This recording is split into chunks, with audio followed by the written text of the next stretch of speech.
Hey there, everybody. Welcome to our review of the first episode, the premiere of Power Book 3, Raising Kanan.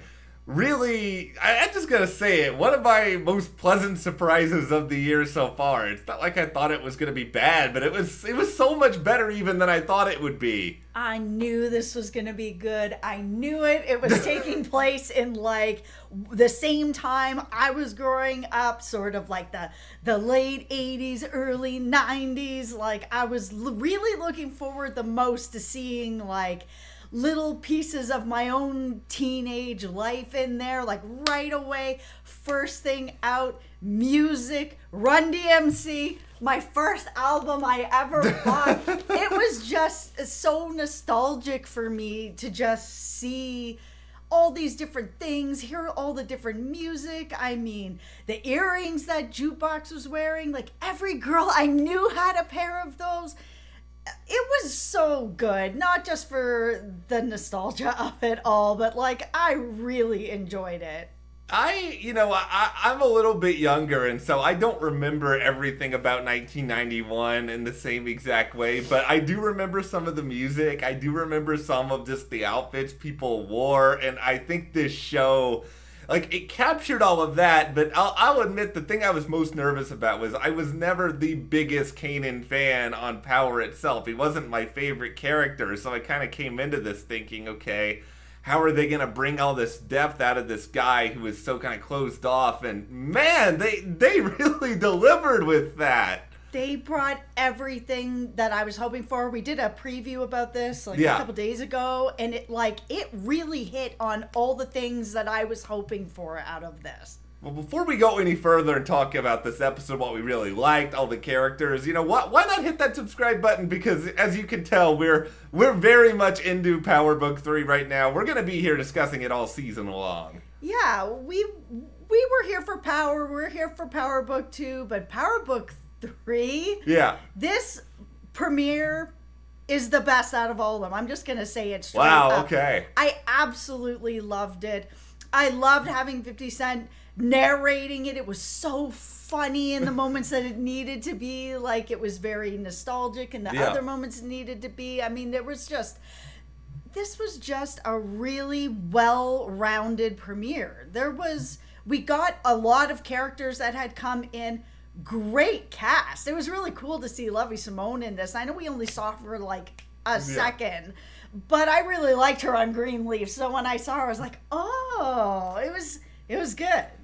Yeah, let's start there with 50 for a second, because the more that I heard of him as a narrator, the more I started to think, you know what it is with 50? I think he's just at his best when he's just, you're just letting the chef cook. It's like they're just letting him kind of do and intonate whatever he wants to, and it's so funny. Yeah, my favorite line of the entire thing is when we met, one of Kanan's uncles in Marvin, and they described him as he's never missed an opportunity to miss an opportunity. 50's delivery on that was just hilarious, and that just knocked me out. Normally, I am not a big fan of narration in anything. Yeah. Not TV, not movies, not anything. But this was absolutely so well done and really needed, because this could have been a very sort of dark show, a heavy show.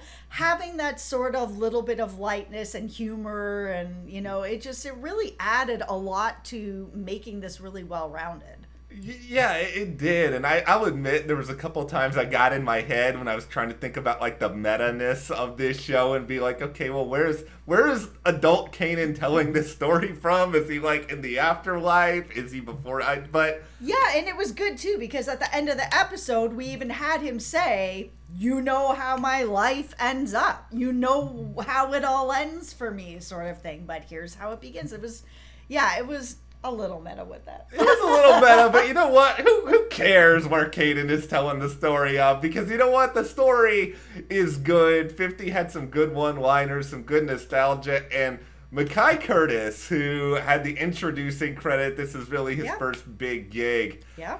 He was so good as young Kanan throughout just all of this. He was really good. The delivery of his lines really made me feel like it was him. It was like the mannerisms, the delivery. Yeah.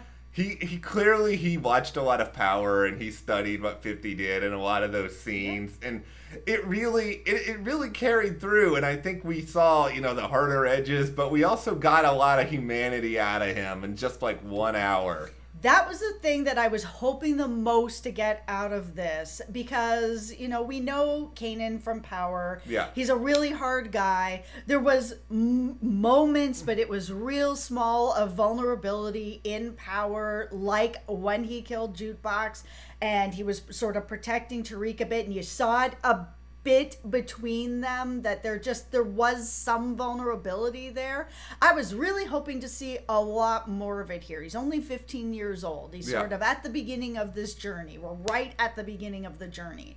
It was really good to see all of that, to sort of see his relationship with Jukebox back then, to see his relationship with his mom, to see how difficult it was for him even a little bit earlier, where he was getting bullied a lot and he was running away from things, and then his mom sort of being like, no, we're gonna go and you're gonna deal with this, like, you can't just let this happen, this is how it's gonna go. So it was a good introduction to his mom as well.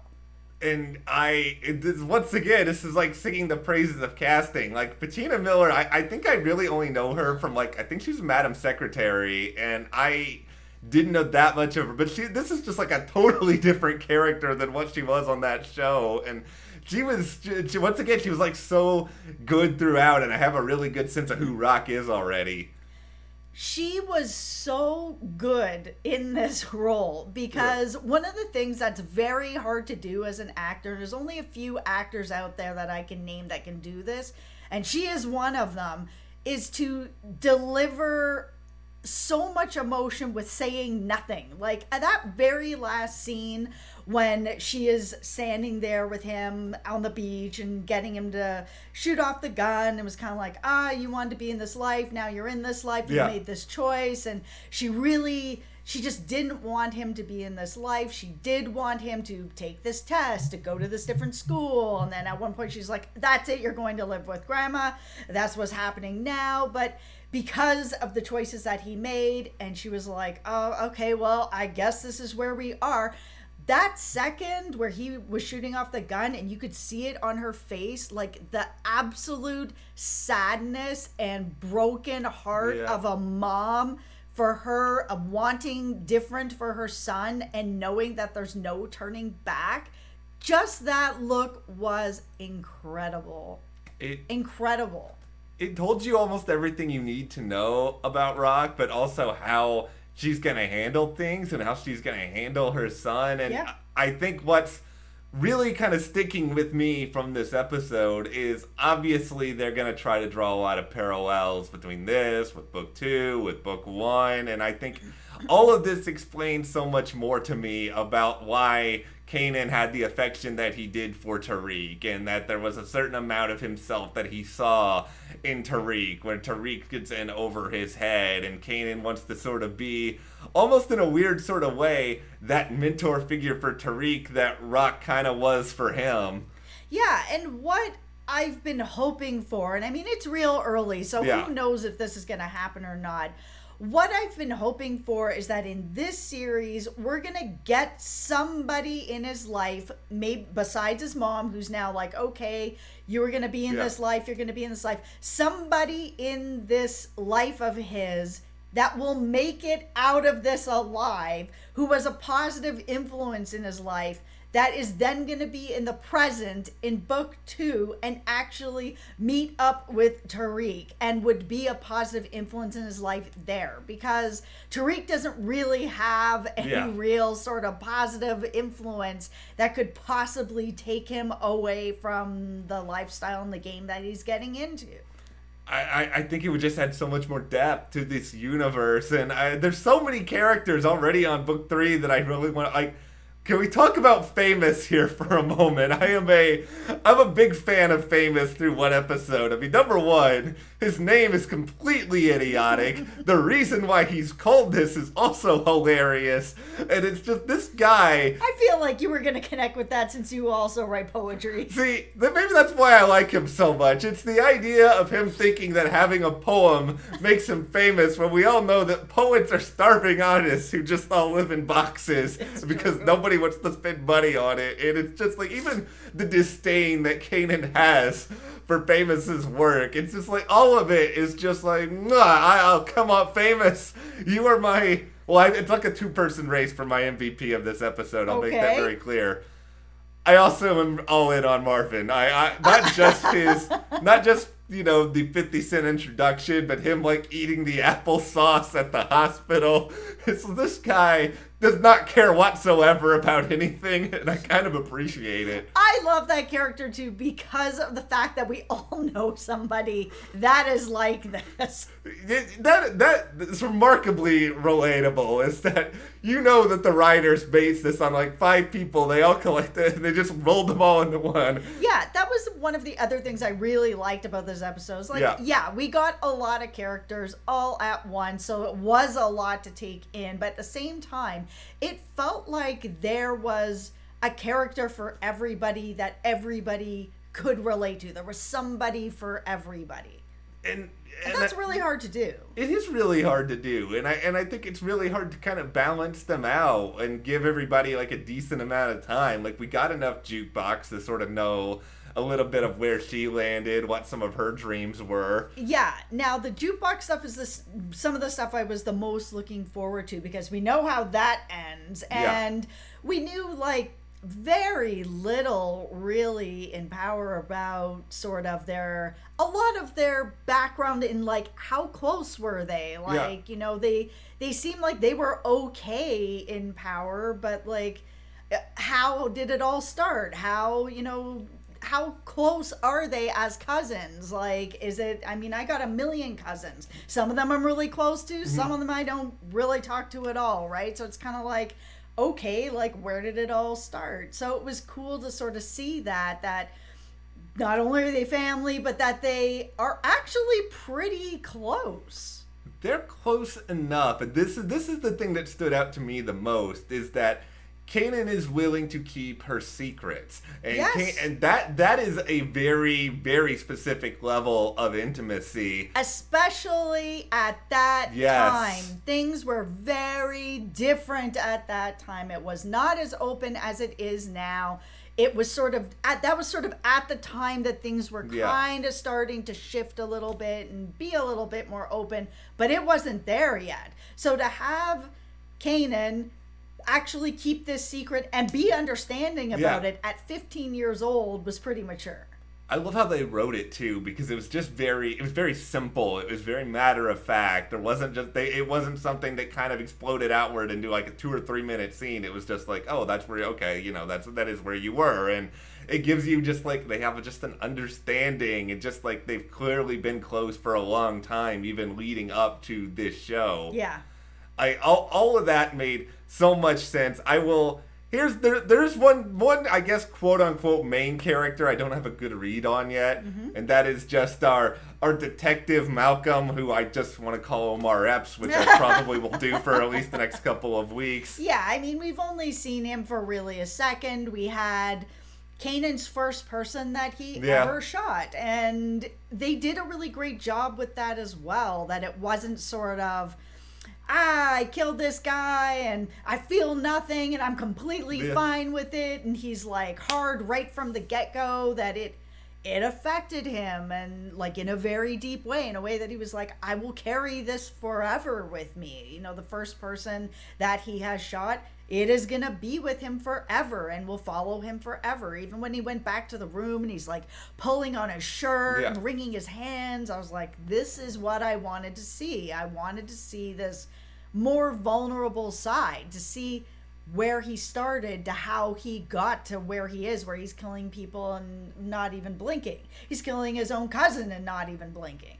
I think what made this so well done to me is just that the person he killed was this $120 guy. It's not even like Kanan liked him. Kanan, like, seemingly hated everything about this guy, and yet he was still, like, so broken up about taking him out, even if he was protecting, in his mind, his mother in doing so. Yeah. And it's crazy how much Kanan undid for his mom in making this choice. But you know what? He's 15. He's young. We were all there where we just don't think about what we're doing. We think we're kind of doing the right thing or we're doing whatever. And it turns out that it's like not the right thing. Of course, it's on an extreme level. But I think we all relate to that in some way of being 15 and kind of like you don't know the whole story because your mom and dad or your aunties, no one's going to tell you everything that is going on. So you get a little bit of what the adults are going to tell you, and then you run with it and you mess it up. And you're right. You just act reckless, and you act like you think you know the right way, the right answer to everything. And Kanan even articulated it really well to his mom later, where he was just like, well, you've kept me here. You haven't fully hidden me from this life. What am I supposed to think other than that you want me to be a part of this? That was a really important scene after all that had sort of happened, where he was just like, you can't have it both ways. Yeah. You can't keep me here and then be also like, I want you to go to this, big school or whatever. You want me to go live with grandma, you know, but you don't really, because you could have done that right from the start and you didn't. You kept me here. So, obviously you want me to be here and now I'm here, sort of thing. This is one of the things I'm just fascinated about with this show is I grew up in a really small town in Texas, and I didn't live outside of that town and go to a big city in Dallas until I was 18. And so like I sort of view the world in a very different sort of prism than the ones that's being presented on this show. So a lot of things in this show are going to be sort of new to me when it comes to looking at them through the perspective of upbringing. And I don't know if a woman like this would have existed way back when. It feels to me kind of caricature-y, like something that came about a little bit later. But hey, if it was there in Queens in 1991, good for them for doing their research with that. Yeah. I do think insofar as like villains go, Unique is, wait for it, unique in that he is dangerous, but also still very meticulous. It's like the way that he speaks to Rock is very deliberate.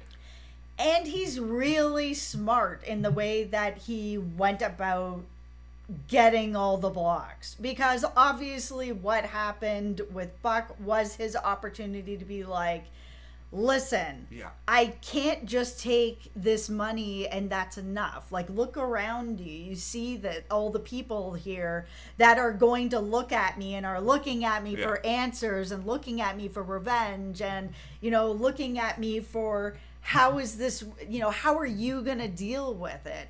That he had to come back with something more. And she knew it. Like, she knew it. She knows that it's true. What he's saying is right.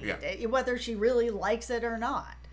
Unique, you better make a unique impression over the next few weeks because you're gonna be dead by the end of this season, Unique. I'm throwing that. I know it's already got a season I hope 2. Not. No, he's a really good character. And probably they're gonna end up in some giant shootout at the end of the season, but I really hope he's able to kind of like wiggle his way out of this because so far so good. So far, so good is just the model for Raising Kanan right now. Like, it feels like they put a lot of thought into this.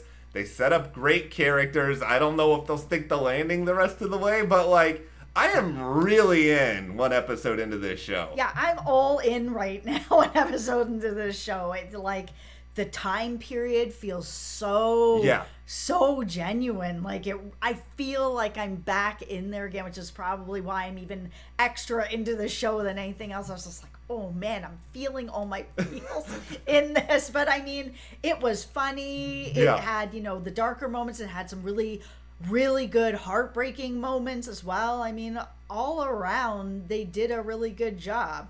The one thing I'll just say is that there was a lot of characters that were all put in there at the same time, which made it a bit difficult to kind of keep track of what everyone was doing or really get to know some of these people. I'm just, obviously it's one episode, so we got a long time to go here. Yeah, hopefully we just get more, Lulu, who I don't have a good enough grasp on him, or Omar Epps, or the partner who I will just call Omar Epps' partner for the time being. Or Lovey's role. I mean, obviously there's going to be some sort of a relationship going on there, we'll see. And the other thing that I'm the most interested to know is how Jukebox ends up becoming a cop. I just was always kind of like, is this something she really wanted to do, or is this like maybe a couple seasons later we're gonna find out that maybe Kanan needed someone on the inside and she was like, I'll join the force. I have so many just things that are on my mind already. I hope this show delivers. No pressure, guys. You just created a really good pilot, so you set the bar high. Very, very high. Please stick the landing for the rest of the season. Yeah, I know. Okay. Dear God, it's me, Jessica. Please stick the landing. Amen. We usually don't get into prayer this early on in a show, but here we are. Listen, we're 22 minutes in. All right. Well, let us know, guys. What did you think about the premiere of Raising Kanan? Did they raise, get it, the bar for what is coming up? Let us know. Give us a like, hit that subscribe button, and, we'll see you here next time.